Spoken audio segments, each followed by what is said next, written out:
Good morning and welcome to another webinar. Today we're going to be talking about one of my favorite subjects, and that is meta advertising. But not only meta advertising, but we are going to be talking about audience development. And this is oftentimes one of the most overlooked elements when you are creating advertisements on Meta.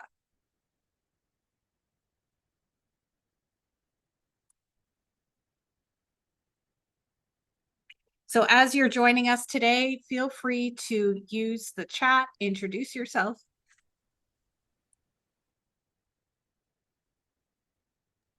Introduce yourself in the chat. Sorry, I had a little tickle in my throat.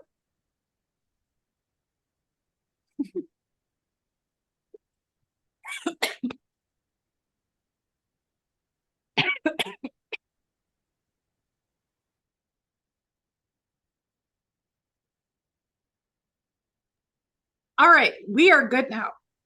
I will never drink tea while trying to do a webinar again. All right, so a little bit about me. So my name is Jennifer Baker, and I'll be the facilitator today.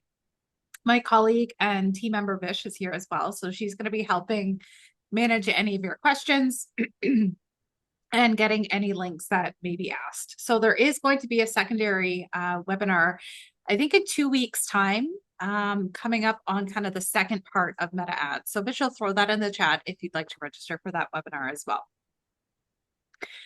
So I see that some people are sharing their thoughts and ideas here. So Michael is happy to be here and he's lost in meta ads. So hopefully we can make you a little less lost in meta ads. It's one of my favorite things to talk about, as I've mentioned. So today we're going to be talking specifically about choosing a target audience and defining that audience, because there's two different ways to run meta ads.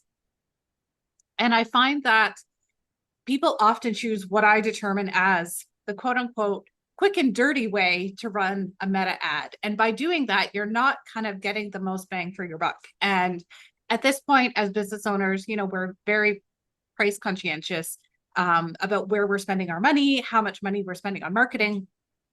So by defining that target audience, your dollar will go much further.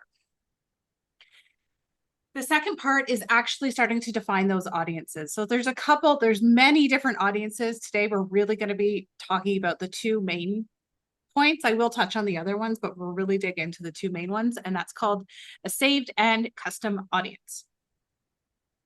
And then the last little part is understanding data sets. So this has recently been renamed. It was formerly known as a metapixel. Meta decided to rename it, and now it is called a data set. And what would be really helpful for me as a presenter, if you've ever come to one of my webinars, I get to know the people who are here. So if you want to put your business name in the chat, I tend to use that as an example as we go through and create audiences. So some of you I do know, but some of you I don't know yet, and your new names, so welcome. So Christine Campbell I see here, so physiotherapist, great, I can work with that. But Tom, I don't know what you do, so give me an idea. So I like to show examples because they're more obviously relatable if it has to do with you and your business, rather than me talking about big corporations like Coca-Cola and eBay and things like that. So the more I know about you and your business, the more I'll use that in examples as we go through today's webinar. All right, so let's dig into it. So meta ads. So meta ads is an overarching term used for saying ads that are shown on meta products. So that includes Facebook and Instagram. At this point, as of today, there's no ads on WhatsApp that we can run through this portal. There's also no ads for Threads. So if you are over on Threads, if you've noticed, there's no ads there yet. So those placements aren't available, though those tools currently live within the Meta ecosystem. So today we're really just going to be talking about Facebook and Instagram ads. Now, with those Facebook and Instagram ads, we're allowed to leverage tools and various different targeting options. So it could be demographics, it can be interests, it can be age, it can be gender, and different behaviors online. So these are some of the ads that have been popped up or have popped up in the past for me. And they're kind of all over the map. So some of them are Instagram, some of them are Facebook. The ones in the top left-hand corner where it's kind of like a tool sash. I'm going to say that as a joke. And if you get it, you've seen the show. So there's a little tool sash here and it's about great talent. It's from ZipRecruiter. The next one below that is Ruggable. So those are right-hand column ads. They were the first ads to appear on Meta. They're not as commonly used now because the images are so small, the text is so small, and the majority of people are accessing Facebook on a mobile device. So those placements don't exist. Same thing with this Dr. Utger. That is also a right-hand column feed. So that picture is bigger because I've expanded that in my screen. But all it really says is Dr. Utger Canada Discover Our Varieties. So you don't get a lot of text space with these types of advertising options. So over here, we've got Ruggable. All it says is Ruggable with a website. And then Dr. Utger Discover. Like there's not much you can do with that. Down below, we've got content marketing by HubSpot. And these are feed placements. So these are the ads that are coming up in the main news feed of Facebook. And you've probably, every time you open up your app, there's a new one or you're seeing the same old ads. So oftentimes those are indicated by a big square image and then text. Now, what I want to draw your attention to here with the HubSpot one is while they have far more availability to add more text, they've stuck to 2 sentences. You can see how short that caption is. We don't need to go into all the details here. We're simply looking at 1 to 2 sentences with your call to action. So you can see down below, it says want a content marketing certificate and then a sign up. So they make it very clear. They don't get into the nitty gritty, but it's a very clear and strong call to action. The other 2 that we see here is there's a Globe and Mail, very quick call to action with a tap to learn more. That is a story on Instagram, and the same thing with the TD Bank. Okay. I'm just going to pause for a second and see who's here. 360 Snap. Oh, welcome. Social media. Okay, perfect. Welcome. So how are Meta ads different than Google ads? So our agency, yes, we help you run Meta ads. Yes, we help you run Google ads, but they're very different products that you can purchase into. So a Meta ad focuses on social engagement. It focuses on things that Meta thinks you're interested in based on past search history. So using their tools through something like a Meta Pixel, it knows what websites you're on. The Messenger app knows what you're saying to your friends and colleagues and family members. It keeps track of all the pages that you like. So it has developed this estimated profile of you and who you are. So it tailors its audience based on its best estimate of its users. Google ads are very different in that it will put the ad in front of you once you search for specific things. So I'm thinking specifically of a Google search ad where you say, you know, I'm looking for real estate in Kingston, or I'm looking for the best pizza in Ottawa. And then you're presented with ads based on that search query. So one is very push and one is very pull in terms of marketing. So I like to use these if clients have that budget to do both at the same time. So one is going to pull them in saying, I'm looking for a physiotherapist in Kingston. You're an option that pops up, but then the Meta ads can stay in front of you through tools like remarketing. Okay, does that make sense for everyone? Very like quick overview. Makes sense? Tom's nodding. Okay, perfect. Vish is nodding. She works with me, so that's good. Akshu's nodding. Great. Okay, perfect. So I want to think, and I want to put this on you for a second, and you can share it in the chat, and that's great. But who is your audience? So if you had to, or you may have gone through this exercise when starting your business or a reflective process of your audience, but who are they? Are they a specific gender? Does it matter? Are they a specific age? Do they have certain types of interests? Do they have certain online behaviors? Who are they? Where do they live? Do they live in your hometown, or are you expecting tourists? Are you a tourist-based organization? Who are they? Because this will help define kind of the tools that we're going to get into. So you can share in the chat, or you can just think about it. So today we're really going to go through the first two. They seem to take up the most time as we go through. But there's three primary audience options when you get into the Meta ad creator. So the first is called, and it's a weird name, it's called a saved audience. It's not that you're saving an audience, but it's called a saved audience. The second is a custom audience, and the third is a lookalike audience. So they all perform different functions for you within Meta and when you are running ads. Now, before we get into this, and there's definitely Akshu, you're going to be in this category. Potentially Christine might be in this category. So see, this is the more I know about what you do, the more I can provide guidance. So on Meta, among other, so LinkedIn, Pinterest, like the other one, LinkedIn, Pinterest, those are the other two primary ones. There are what's called special ad categories.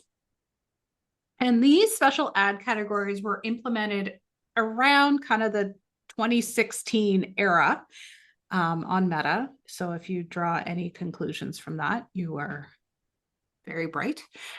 So these special ad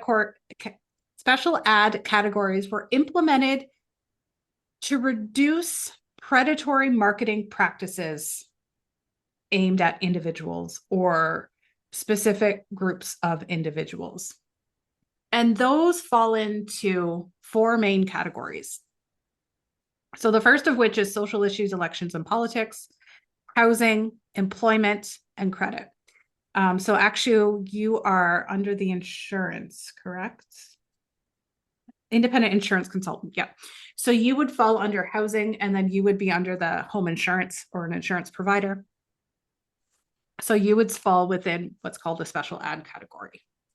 So I'm going to go through the kind of main three. I'm not going to get into the politics one. But housing falls into anyone who's selling houses, so realtors. So Tom is kind of in this world, depending if you do ads for realtors or if it's just the content for realtors. But the sale or rental opportunities, any condos, if you're getting into mortgage insurance, any housing loans, home equity, housing repair services.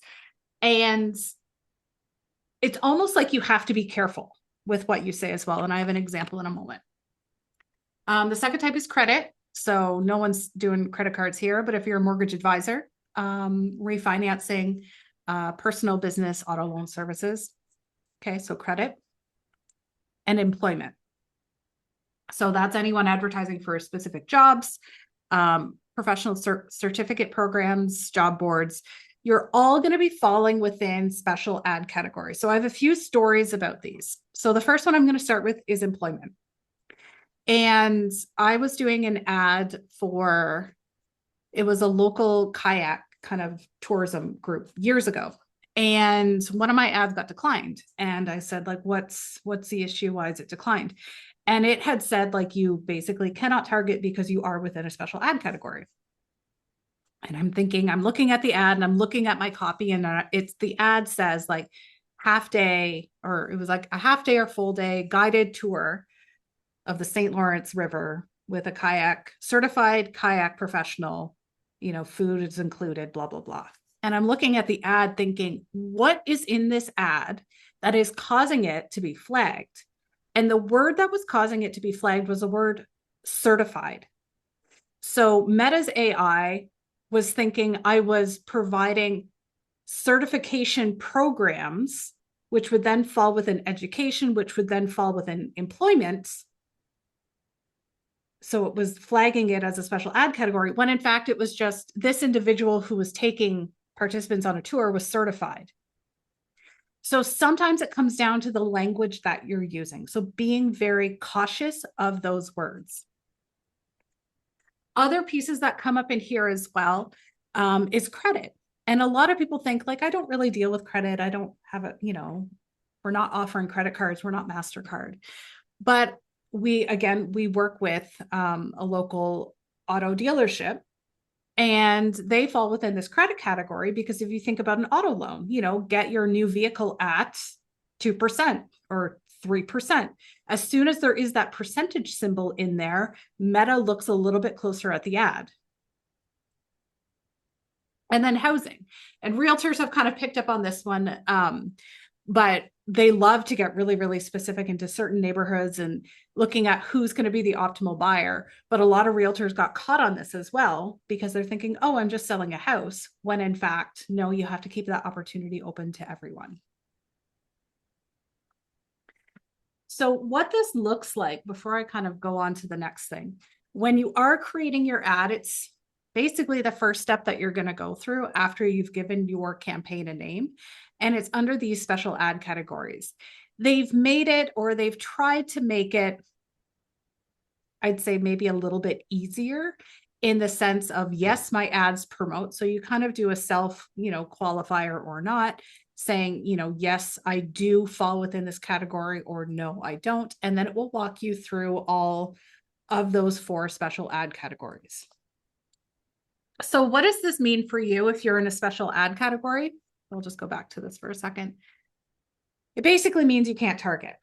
So if your business, as a service provider, retailer, whatever you're doing, if you fall within that special ad category, you can't target. So you can target, I'll say Kingston, Ontario, plus 25 miles. Yes, it's in miles, 18 plus. And that's what you can target. That's it.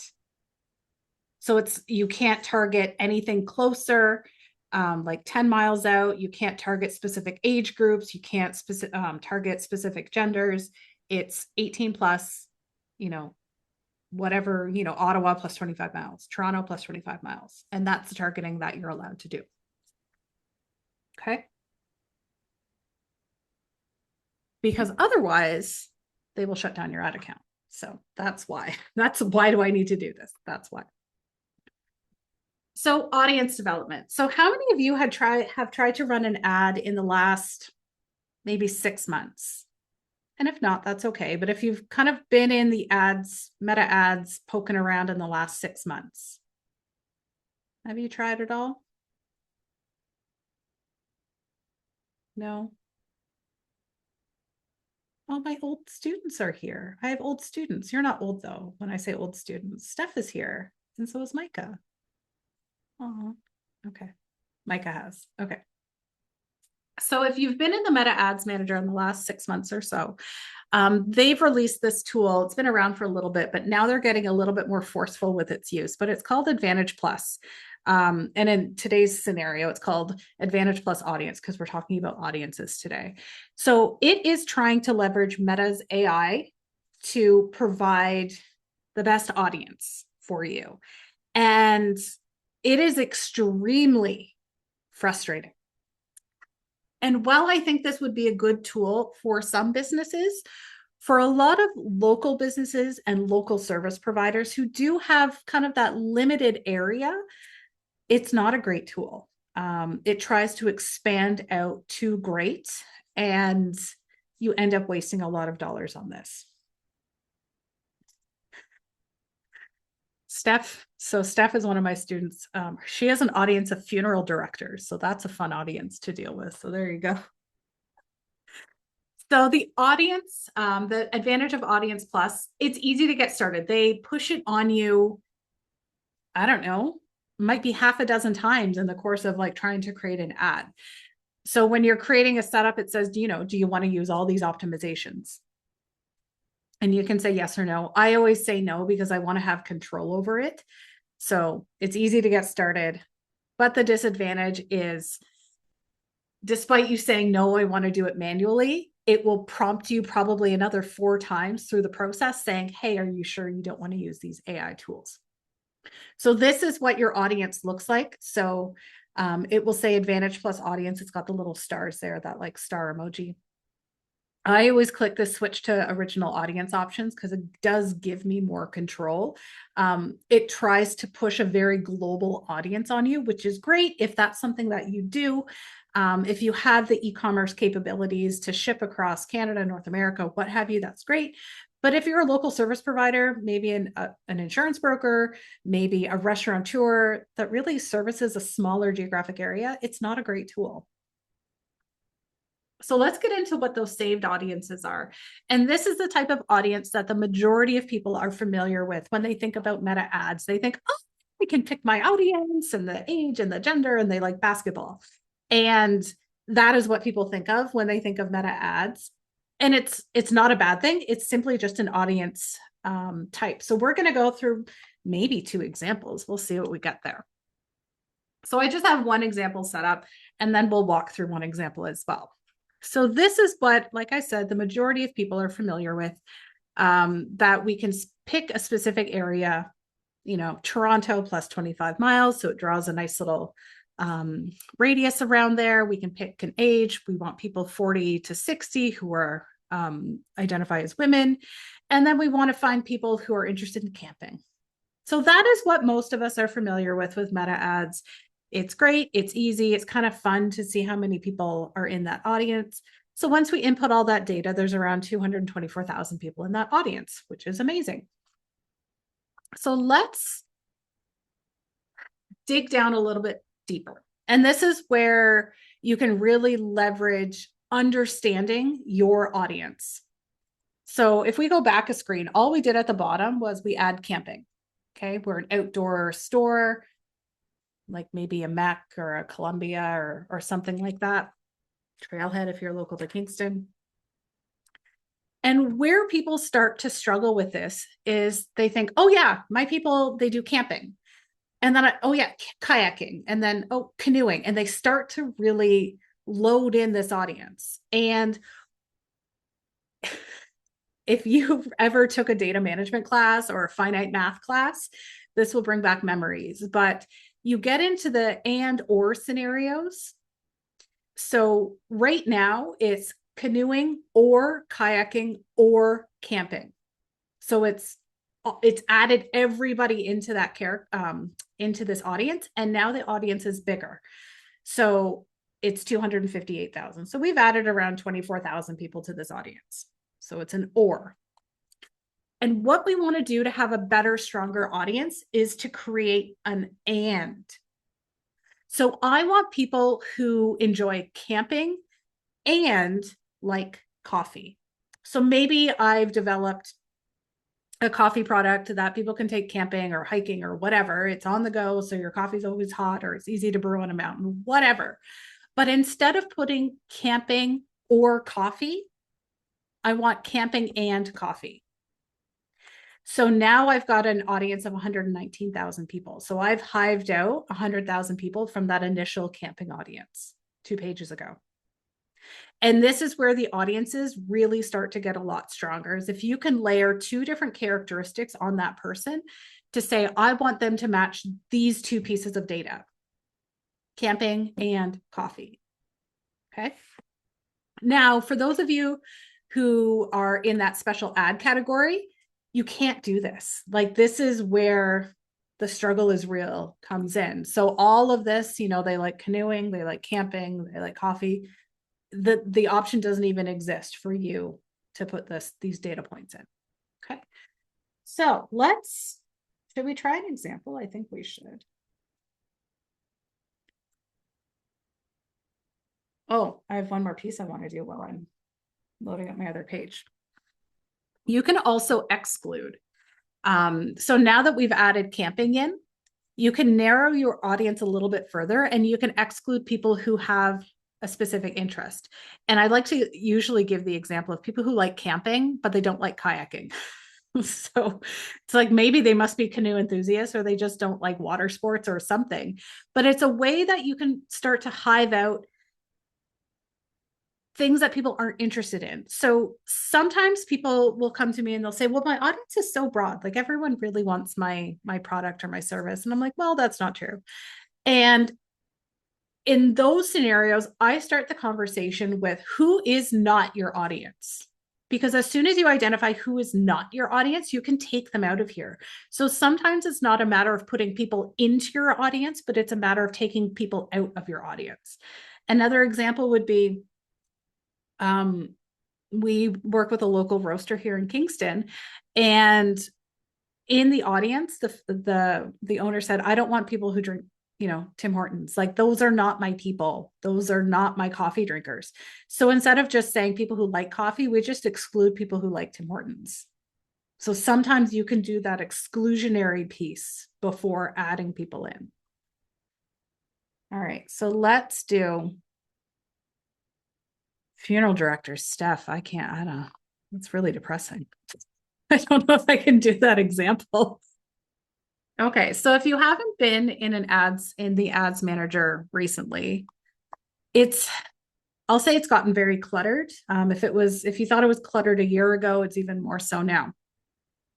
So this little screen here, it says audience controls, and then it says Advantage Plus audience. So there's a lot of kind of junk in here. And this is what I'm referring to with the audience Advantage Plus. So it's saying suggested audience, it's giving these audience controls. And honestly, I go over to switch to use original audience because that's where I get kind of the full amount of control. I'll talk about these pieces in about 5 minutes.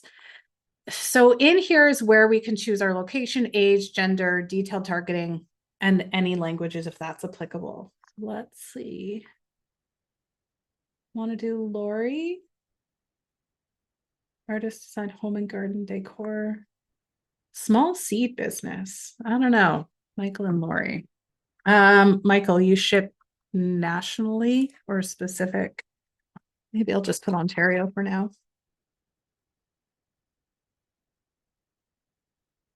Okay. I'll do Ontario for now. So when you're in creating your audiences, again, this is what most people are familiar with. They're like, oh, I'll just put in a city and that's great. So you can put in an entire country, you could do province, you could do a city. Yes, you can do multiple countries, you can do multiple cities. Other things you can do that most people don't know about, you can do by postal code. Just the first 3 digits or the 3 characters. So you could do by postal code. So that's neighborhood. If you want it very specific, so if I'm just going to put our office in Princess.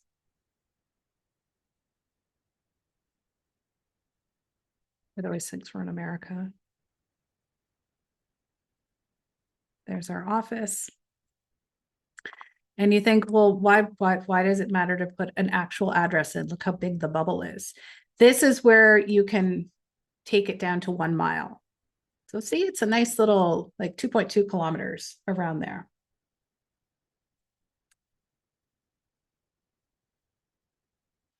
So those are the different ways to do it. So you can do it by city. So I'll do city. So you can do by city, postal code, address, province. So it's just going to avoid kind of the other 3 because it's takes over everything here. Okay, so we're just going to do all of Ontario here. Depending on your business, you can unclick this. So if you want that control over it, so we operate with some people who have specific guidelines about age restrictions, areas of operation. Again, if you're able to ship, I think it's fine. But now you've given that control to Meta saying, oh, we can send it to other countries. And you think, well, I can't ship to Italy or, I can't ship to Mexico. So if that's your scenario, you can always unclick that box. So that's one of those other like AI components in there. Okay. Now age, again, this is up to you. So understanding who your audience is. So I would say for Michael, 35 plus, because by this point, maybe by 30, I don't know, they might own a house if they're gardening, if they're doing, maybe we'll see. Gender may not matter. And then you could put gardening. So when you put gardening in here, there's a couple different categories that will always pop up. So you'll see employer, job title, and interest. So I'm an avid gardener. Most of the people around me know this. So I would probably fall within this gardening outdoor activity. Now, Michael, the way you could get more specific with this would be to start to separate out the gardeners who are flowers and the gardeners who are vegetables. So that's one very clear, distinct audience, because I can grow flowers. I can't grow a tomato to save my life. So generally that's what you'll find with people, not always. But I don't have a garden that can grow anything that can sustain life except for just a flower. So you can keep it gardening, but you can get specific to vegetable or flower. So you can say gardening, and then you can add different interests. So, oh gosh, don't judge me. I can't. This is a word. Everyone has their word where they can't spell perennial. Help me. Anyone? PER. Michael, help me. Periodontist is not what I need. PER. Thank you. RENNIAL. Thank you. Oh, maybe they don't even let me do that. Roses. Let's see. No. Daisy. No. Okay. So they've cleared out a lot of the smaller interests. So now we've got gardening, but let's see what they bring up for, let's see, lawn, gardening tool, flower. Let's just keep it broad then. Interests. Okay. So they like gardening, but they also have to have an interest in flowers. So this is where you could do the promotions to seeds related to flowers. Okay. So now that's 1.4 to 1.7 million people. So that's 35 to 65 plus.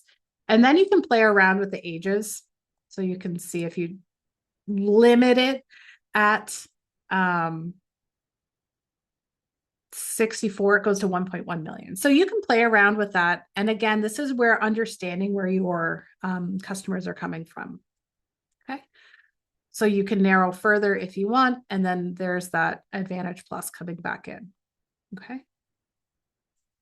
So once you've done this complete activity, you have the option to save it. So it's not that you have to do this every single time you create an ad, but now we've created our ad. It's going to kind of reflect on what we're putting in here and just say 2025 gardening, and then flower, Ontario. And I usually say 35 plus years of age. So now you can just pick from the list, and you don't have to do this every single time. So the saved audience is under here. It's not showing up because it's now here. Okay. So that's how you can kind of save a little bit of time there. Thank you, Michael. Everyone has that word that they just can't spell. Perennial is my word. I should have looked it up before. All right. So the second type of audience, the one that is really powerful that people don't know exists for us, is custom audiences. So there are a defined group of people that have shown interest or interacted with your business or meta assets in a way, shape, or form. So the first is people who have visited your website. So that is done through what's called a data set. And then the other two are people who have shown engagement or engaged with your Facebook page or Instagram account. And this is what it looks like. So like I said, we're not going through all the bits today, but letting you know what's available to use. So you've got website, that's kind of our main one. But then meta sources can be an Instagram account or Facebook page. And you can see there's a number of different options. So other things that people often ask about are the customer list. So if you do have a customer database and those individuals have opted into receiving marketing messages from you, you could potentially put that list into Meta and then remarket to them in that way. You can also remarket to people if you're very active creating videos and content that way. For people who have watched certain percentages or certain time allotments of different videos that you've created. So we're not talking about all that today, but those tools are available for you to use. So the website. So this is where that data set comes in, formerly known as a Facebook pixel. And that has to be installed on your website for it to work. It's fairly easy to do. If you maintain a Shopify site, it's super easy. You could do it probably in 5 minutes. You don't need a coding background. If you maintain any other type of site, so a WordPress site, there are different apps that you can do, and it's very quick to install. But basically what this tool does, it tracks all of our activity, users to your website, specific pages that they take, and then you can basically tell Meta, show my ad to anybody who's been on my website in the last 180 days or 6 months. And that's as far back as it can go, but it starts from the date of installation. So if you install it today, it can't go back 6 months from now. It starts from today.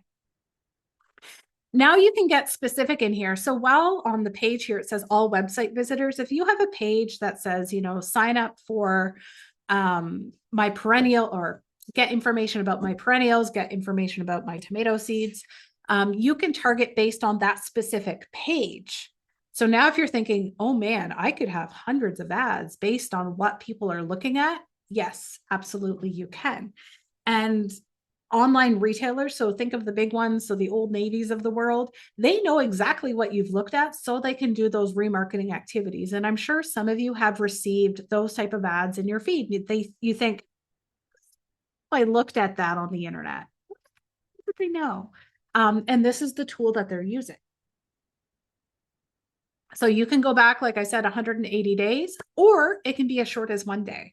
And this is, again, where that target audience comes into play, and you understanding how long that purchase decision makes.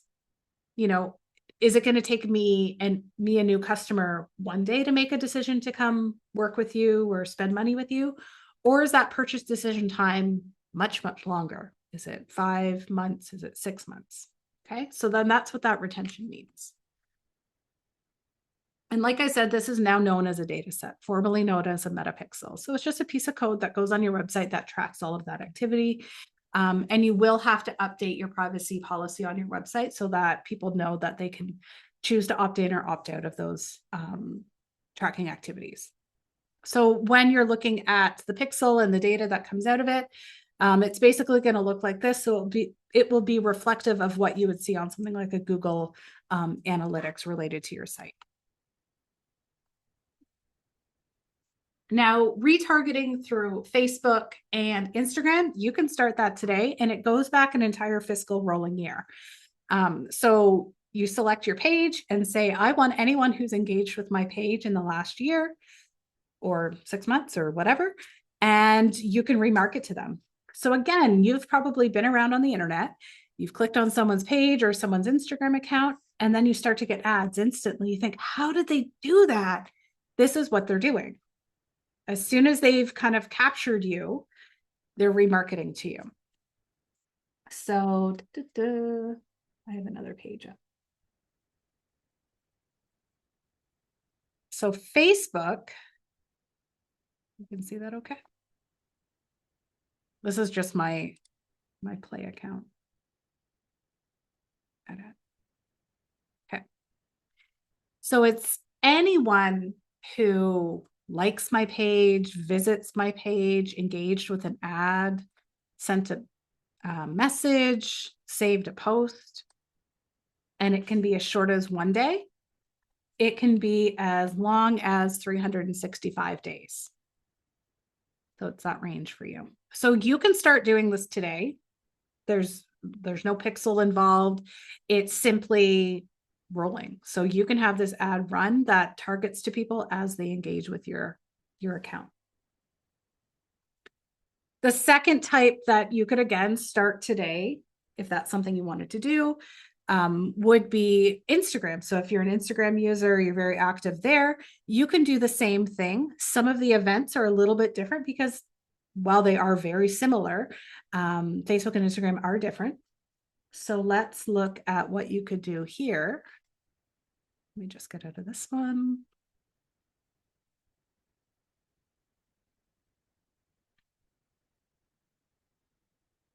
So for something like this, anyone who visited your account, engaged with, sent a message, and so on. So the events are slightly different, but it's still very valuable. So Tom asked, aren't there more and more ways that consumers can block being tracked? Yep, 100%.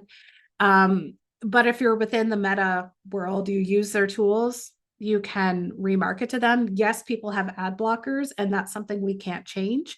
But for those people who don't currently have ad blockers, this is an option for them. And then I also see Michael had an issue. How do I narrow an age range? If you know that 65 plus is in your audience, narrow it down to the people who are comfortable making those online decisions. So it might be 35 to 55 and see how that works rather than, the 65 plus, what did you call them? An armchair audience. So you can narrow it down, Michael. Now, what people don't know they can do is they can narrow their audience even further. So we've talked about website, Facebook, Instagram, kind of anybody who's engaged with you. But perhaps you can't provide service to everybody because you're a restaurant, and maybe you can't ship your, delightful dinners halfway around the world. So when you run ads, all of these custom audiences, you can layer on top of where these ads are going to show. So I want everybody who's been on my website, but I'm going to limit it just to people who live in Canada. So that's nice that you're in the States and Mexico and all over the world looking at my content. But if I'm going to spend money, I just want the ads to appear to people who live in Canada who have been on my website. So all of these custom audiences can be further layered with additional criteria. And Christine said, is there a specific audience size that we're looking for? And I would say it is, I'll say like a yes and no almost. So Christine, I'm going to do a quick one for you. So Christine is a physiotherapist and Christine operates in Kingston. So I'm going to quickly do.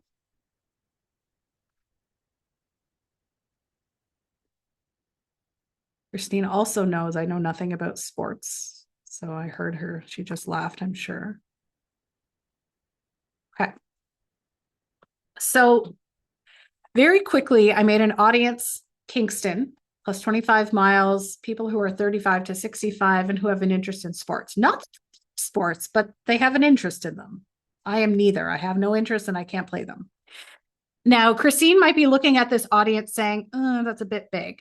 So as someone, so Christine's got one office right now. She's got some employees.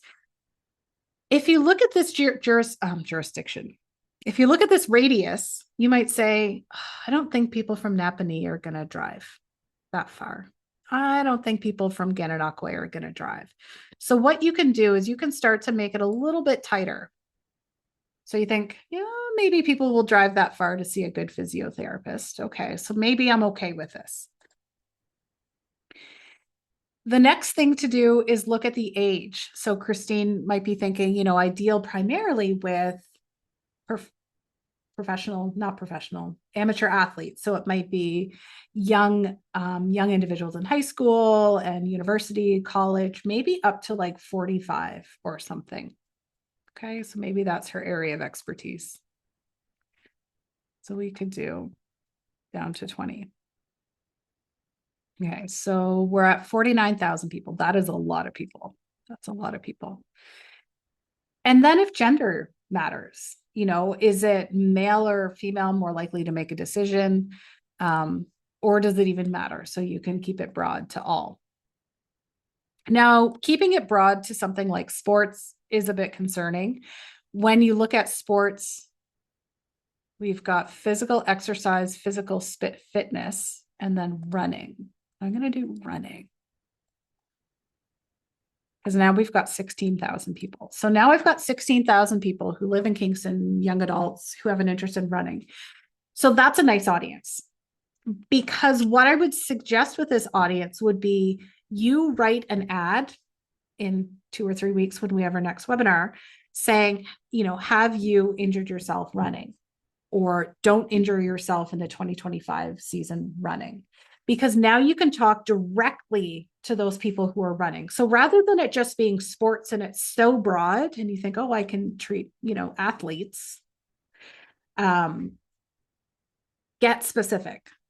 And you might think, am I going to limit people? But if this ad is going to bring you 30 new clients focused on running, and that's your area of expertise, that's a good return. So for something like this, it might be running, and then it might be gardening. If there's a lot of stress or strain from gardening, it might be right now because it's snowing outside. People who have an interest in winter sports who are going skiing right now. So rather than keeping it broad, narrow it down and talk specifically the language of those people. So hopefully that helps, but it shouldn't be 1 million people. So the last little piece that I'm going to touch on is called a lookalike audience. And this one's an interesting one. It does scare a lot of people away. So it does use an existing custom audience. So a website is really great for this. And what it does, it looks at that audience who's perhaps been engaged on your website or a specific page on your website, and it uses its AI to go and find other people who are the same, who might also be interested in your business. So it gives a range. So it's anywhere from 1 to 10%. So 1% audience is really tight and confined, almost identical, whereas 10% lookalike audience, it's more broad. These typically work well if you service a global, a national market, a global market. I'd say more than a local business. So Christine, it's not something that I would use for you. But perhaps if you're an e-commerce provider and you sell, sports memorabilia across Canada, this could be a good option for you. So at this point, we're coming near the end of the webinar today, and we've talked a lot about your audience, saved audience, custom audiences, lookalike audiences, and which one is best for my business. And that really depends on what you're trying to do. So are you a new business trying to, show yourself to your local community? Are you trying to show yourself to a broad global community? Are you trying to retain customers? Are you trying to remarket to customers? All the tools available are going to achieve a different goal, and that will depend on what you as a business owner want to achieve in the long run. So they're all used for different purposes. Okay, so we are on time, which is excellent. So if you've got any questions, I know I was answering some questions as we went, but if you have any other specific questions, we've got about 5 minutes that we can go through and answer any questions. So thank you so much for attending. Vish, do you mind if you put the next webinar in the chat? Thank you. And I've got Micah. He was Yes, no. I have. Oh, you've got a question. Yeah. Yes, I have a question. So I noticed that I've been running Facebook ads for a while, but no matter how you restrict the age, Meta manually, or would I say Meta on their own, would always go outside the age range you put. Yep. Is there a way to Is it force an them? AI thing? Because go back and check the settings for AI, because it can be super frustrating to the point where you set an age range. And I found this with a couple clients, and it's like, oh, actually, we're going to extend out of that. So Yes. Yeah. so it might be, so if you can see my screen, Mike, it might be this down at the bottom, advantage detailed targeting. It might be that little checkbox. Okay, It might be that. I don't think I checked. So am I supposed to check that or uncheck it or leave Check it? it off. Check it off. Okay, so that means automatically when you're setting your audience, is It's it checked? automatically on, and you have to uncheck it. Okay, So okay. Because I was maybe that's it, because it's Meta trying to be helpful, like, oh, expand your audience for people we think might be, and you're like, that's not my people. So that might be it, maybe not. okay, okay. I think that's something I would look at because I don't remember checking or unchecking it. So I got a bit confused. Like, why is it going outside of my Yeah, targeted audience? And yeah. it was a bit frustrating. Oh, good. Tom's question. Where's Tom's question? Aren't there more ways of consumers being? I think I answered that one. Was there another question from Tom? No. Okay. Any other questions?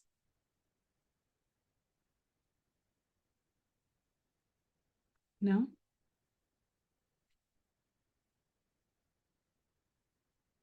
It was a lot of information, I guess. That's why I divided into so many different sections. All right. Well, I guess if there's no questions, thank you so much for attending. You will receive a copy of today's presentation, and I hope to see you in a couple weeks when we talk about actually creating the ads for now the audiences that you're going to create. So thank you so much. I will see you again in a couple weeks.